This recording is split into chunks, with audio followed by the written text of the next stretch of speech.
Mumbai film city का भूतिया घर। नमस्कार दोस्तों, मेरा नाम हिमांशु तोमर राजपूत है। स्वागत है आपका रोचक कहानी के यूट्यूब चैनल पर। आज की कहानी आपको रोमांच, रहस्य और अलौकिक दुनिया में डुबो देगी। यहाँ एक रोमांचक ऐतिहासिक भूतिया कहानी है जो आपको समय की यात्रा पर ले जाएगी और बांधे रखेगी। कहानी शुरू होती है मुंबई फिल्म सिटी का भूतिया घर। मुंबई फिल्म सिटी का नाम सुनते ही ज्यादातर लोगों के दिमाग में ग्लैमर, चमक धमक और बॉलीवुड का जादू आता है। लेकिन फिल्म सिटी के एक हिस्से में ऐसा एक घर है जिसके नाम से ही लोग कांप जाते हैं। ये घर बाहर से साधारण दिखता है, लेकिन इसके अंदर की कहानी डर और रहस्य से भरी हुई है। कहा जाता है कि यह घर 1940 के दशक में बनाया गया था। इसे एक बड़े व्यापारी ने अपनी पत्नी के लिए बनवाया था, लेकिन वह इस घर में कभी खुश नहीं रह पाई। उसकी अचानक मौत के बाद घर में अजीब घटनाएं होने लगी। यह घर धीरे धीरे वीरान हो गया और समय के साथ एक डरावनी जगह में तब्दील हो गया। सालों बाद एक फिल्म निर्देशक अर्जुन सिंह ने इस घर को अपनी हॉरर फिल्म की शूटिंग के लिए चुना। टीम ने घर के भीतर सेट तैयार किया और शूटिंग शुरू हुई। पहले कुछ दिनों तक सब कुछ सामान्य था, लेकिन फिर अजीब घटनाएं होने लगी। एक रात जब पूरी टीम सो रही थी तो किसी ने जोर से दरवाजा खटखटाया। दरवाजा खोलने पर बाहर कोई नहीं था। कैमरा असिस्टेंट सिम्मी ने बताया कि उसने एक सफेद साड़ी में महिला को घर की सीढ़ियों पर चलते देखा था, लेकिन पास जाकर देखने पर वहां कोई नहीं था। एक दिन फिल्म के मुख्य अभिनेता रोहन सुबह से गायब थे। पूरी टीम ने उसे ढूंढने की कोशिश की, लेकिन वह कहीं नहीं मिला। तभी घर के एक कोने से किसी के चीखने की आवाज आई। सभी लोग डर के मारे उस ओर भागे। वहां रोहन बेसुध पड़ा हुआ था। होश में आने के बाद उसने कहा, मैंने एक औरत को देखा। उसने मुझे अपने साथ आने को कहा। उसकी आंखें खून जैसी लाल थी। डर का माहौल बढ़ने लगा। फिल्म की स्क्रिप्ट में जिन चीजों को फिल्माया जा रहा था, वही घटनाएं असल में होने लगी। घर के अंदर अजीबोगरीब आवाजें गूंजती थी। टीम की एक सदस्य नेहा, जो प्राचीन इतिहास में रुचि रखती थी, ने घर की पुरानी फाइलें खंगालनी शुरू की। उसने पाया कि इस घर में पहले एक अनुष्ठान किया गया था जो गलत तरीके से संपन्न हुआ था। कहा जाता है कि उस अनुष्ठान की आत्माएं अब इस घर में बस गई है। फिल्म की टीम ने डर के कारण शूटिंग रोकने का फैसला किया। उन्होंने तुरंत घर छोड़ने की कोशिश की, लेकिन अजीब चीजें होने लगी। गाड़ियों के इंजन अपने आप बंद हो गए। मोबाइल नेटवर्क गायब हो गया। घर के अंदर के दरवाजे अपने आप बंद हो रहे थे। एक सीनियर तकनीशियन करण अचानक गायब हो गया। कुछ घंटों बाद वह घर की छत पर पाया गया। उसकी हालत अजीब थी और वह बार बार कह रहा था, वह हमें जाने नहीं देगी। आखिरकार टीम ने गांव के एक पुजारी को बुलाया। पुजारी ने घर में पूजा और अनुष्ठान किया। अनुष्ठान के दौरान अजीब घटनाएं तेज हो गईं।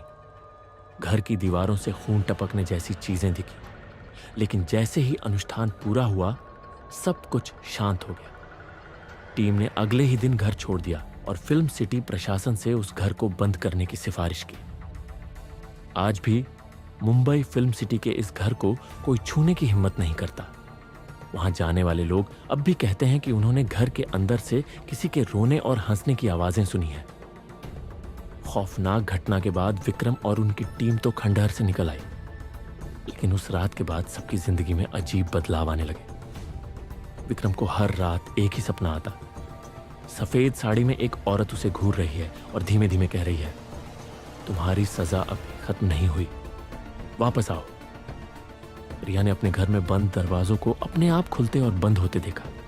उसके शीशे में अक्सर उसका प्रतिबिंब गायब रहता, लेकिन सावित्री की झलक साफ दिखाई देती। टीम के अन्य सदस्य भी लगातार बुरे सपने देख रहे थे। उनमें से एक राहुल ने तो खुद को कमरे में बंद कर लिया और किसी से बात करना बंद कर दिया।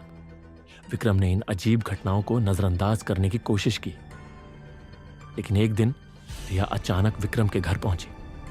उसकी आंखों में डर और बेचैनी साफ झलक रही थी। उसने कहा, विक्रम, हमें वापस उस खंडहर में जाना होगा। मुझे यकीन है कि सावित्री की आत्मा को शांति नहीं मिली है। जब तक हम उसका सच नहीं जानते, वह हमें नहीं छोड़ेगी। पहले तो विक्रम ने उसे पागल करार दिया, लेकिन जब उसकी टीम के 2 और सदस्यों ने आत्महत्या कर ली तो वह समझ गया कि कुछ बड़ा और खतरनाक हो रहा है। विक्रम, रिया और उनकी बची हुई टीम ने वापस खंडहर जाने का फैसला किया। इस बार उन्होंने स्थानीय गाइड मोहन को भी साथ ले लिया। इस बार हमें सावधानी से काम लेना होगा, मोहन ने कहा। रात के समय जब सब खंडहर पहुंचे तो वहां का माहौल पहले से ज्यादा डरावना था। अजीब सी ठंड, सन्नाटा और हर कोने से आती धीमी हंसी की आवाज ने सबके होश उड़ा दिए। खंडहर के एक कोने में उन्हें एक पुरानी किताब मिली। किताब पर खून के धब्बे थे और उसमें लिखा था कि सावित्री सिर्फ एक आम औरत नहीं थी, वह एक तांत्रिक थी जिसने अपनी आत्मा को अमर बनाने के लिए एक खतरनाक अनुष्ठान किया था। किताब में लिखा था, सावित्री ने अपनी आत्मा को उस खंडहर के गुप्त कमरे में बंद कर रखा है। जब तक वह कमरा नहीं खुलता और उसकी आत्मा को मुक्त नहीं किया जाता, वह हमेशा भटकती रहेगी। विक्रम और उसकी टीम ने तुरंत उस गुप्त कमरे को खोजने की कोशिश शुरू कर दी। खंडहर के नीचे एक पुरानी सीढ़ी मिली जो जमीन के अंदर जाती थी। सीढ़ियों के नीचे एक भारी लोहे का दरवाजा था। दरवाजे पर लिखा था, जो इसे खोलेगा उसे अपने पापों का सामना करना होगा। रिया ने दरवाजे को खोलने की कोशिश की, लेकिन अचानक एक जोरदार आवाज आई और दरवाजे के सामने खड़ी रिया हवा में उछल गई।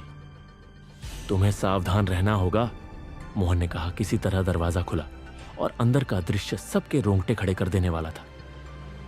एक बड़े से कमरे में सावित्री की एक विशाल मूर्ति खड़ी थी।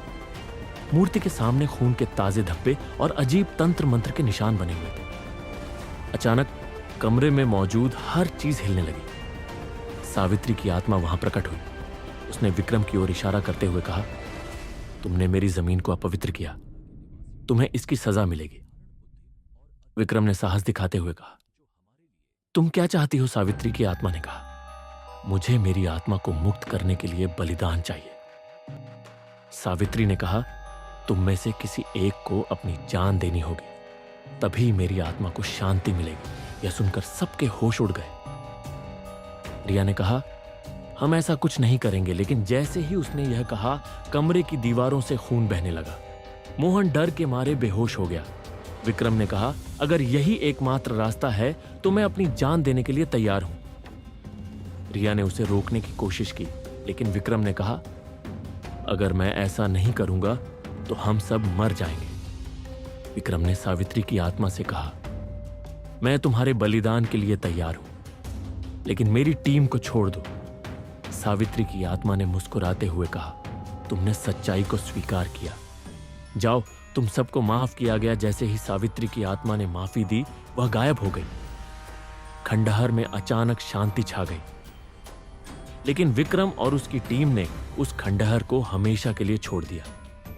आज भी मुंबई फिल्म सिटी के उस खंडहर में कोई कदम रखने की हिम्मत नहीं करता। लोग कहते हैं कि अगर रात में कोई वहां गया तो सावित्री की आत्मा उसका इंतजार कर रही होगी। क्या आप उस खंडहर में जाने की हिम्मत करेंगे?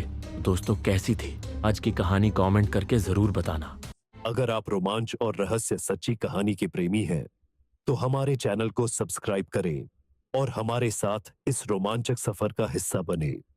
सब्सक्राइब करें, बेल आइकन दबाना न भूलें, ताकि हर नई कहानी आप तक सबसे पहले पहुंचे। मिलते हैं एक और नई रहस्य कहानी के साथ। जब तक हर हर महादेव,